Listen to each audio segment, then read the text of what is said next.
Tap in, tap in, tap in. How's everybody doing today? It's yours truly, Divine One, in the spirit. And it's always a pleasure to be here with you. Without further ado, we're going to go ahead and get into today's question of the day and today's topic, which is, what are you still holding on to? Sometimes in life, people are trying to move up in the world and get further ahead in the game and just can't. They seem stuck no matter how much they fight, no matter how much they push, no matter how much they kick, no matter how much they pull. They always seem to be stuck in the same rut. No results. Again, I ask, what are we holding on to? Let me let you in on a little secret. Sometimes you just gotta let go. If you ask me, this can be broken down into three main keys. There's lots more, but there's three big ones that I feel are most important when trying to break the cycle of holding on to things you shouldn't be holding on to. And those things are people, habits, environment. I'm going to start off with number one, people, because that is sometimes the hardest thing to let go. Because sometimes the people that you need to let go are friends that you have had for a very long time. Sometimes it might be a person that you are in love with or that you think you are in love with, such as a spouse or a girlfriend or a boyfriend. I'm going to give you a quick example.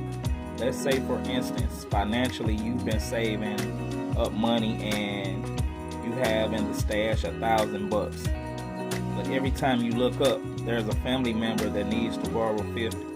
There's a family member that needs to borrow 100. There's a friend that doesn't have any money when you're getting ready to go out.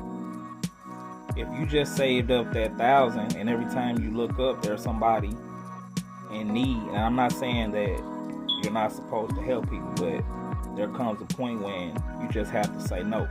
If every time you look up somebody's asking for something and you really don't have it yourself because $1,000 is not a lot of money, then you'll always be stuck in that same spot because that 1,000 is going to dwindle. It's going to go from 1,000 to 700 to 500, and then once it gets so low, you're just going to say, forget it. I don't even have that much saved up anyway, opposed to you having 1,000 and being around people who are on the same page and they're trying to stack and save their money as well. Sometimes that relationship that you're in no longer serves you. The person that you first met is not the person that you are in a situation with at this moment. And that is the hardest thing in the world sometimes, is to let go of a loved one, a spouse, someone that you share intimate situations with. But the quicker you realize that when you get out of those type of situations, when it means you're no good anymore, the better off you'll be. And the faster your situation can change. Holding on is what keeps the blessings locked out of your life sometimes. Because you're, once again, like I said at the beginning of the video, you're stuck in the same situation. That's why you're stuck. It's always the same. It's the same. It's the same. If there's no growth in the relationship anymore, if there's no love in the relationship anymore, if that relationship is toxic, it's time to go. You have to let go. And people don't let go because they say, oh, well, he's a good person. She's a good person. Girl, I just love him. That's my baby. That can be your baby from a distance. Because at the end of the day, if that toxic person is going to keep you down, it's going to keep your energy at a low vibration, it's going to keep you sad and not in a good mood, and this is going on consistently over time, it's not a good look. That brings me right on into number two, habits. If you are just used to doing the same old things, that in itself is a habit. You have to be aware of the habits that you have and what you're doing with your time, what kind of people you're hanging around, and things of that nature. Everything that we do in life, whether we realize it or not, most of it is out of habit. Once you become aware of that everything you do is habit, you are more likely to change your behavioral patterns and start consciously creating new habits. Habits in itself can dramatically change a person's life more than you know. If you sit down and tonight, do this exercise really quick. Tonight, write down 10 habits that you have that don't serve you. And on the other side, write down 10 habits that could replace that and make a change. And just start with those 10. Once you conquer those 10, that in itself will become a habit of writing down the habits and changing them. And then you'll get a build up of momentum, and before you know it, you're changing habits left and right. Well, if you're changing habits left and right, your life is going to change left and right, because you're not going to be the same person anymore. So, number 2 is habits. We have to be aware of the habits that we have, and we have to be man enough or woman enough to stand up and change them. And that brings us straight into number 3, environment. Environment plays a major part on everything in your life, whether you know it or not. Your environment directly affects the outcome of your life.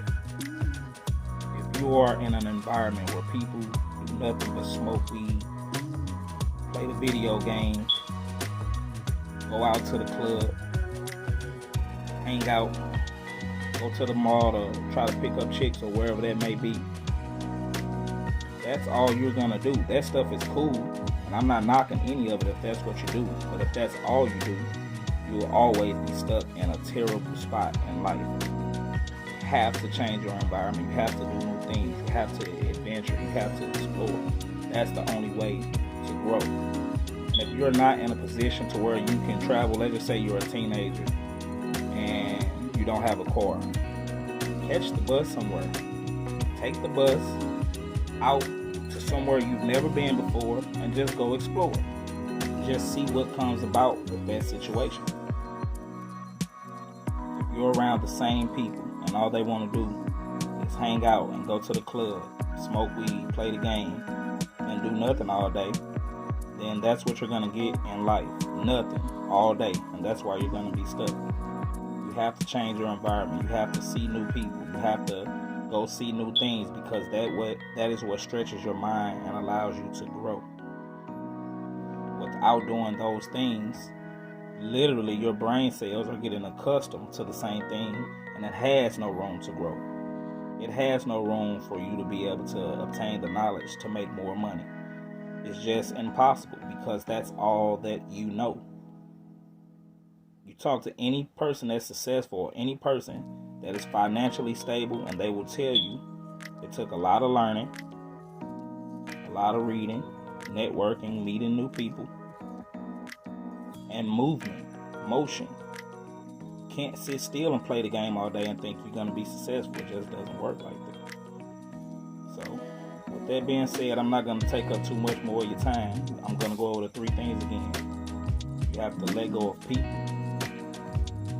You have to let go of certain habits, and you have to let go of your environment.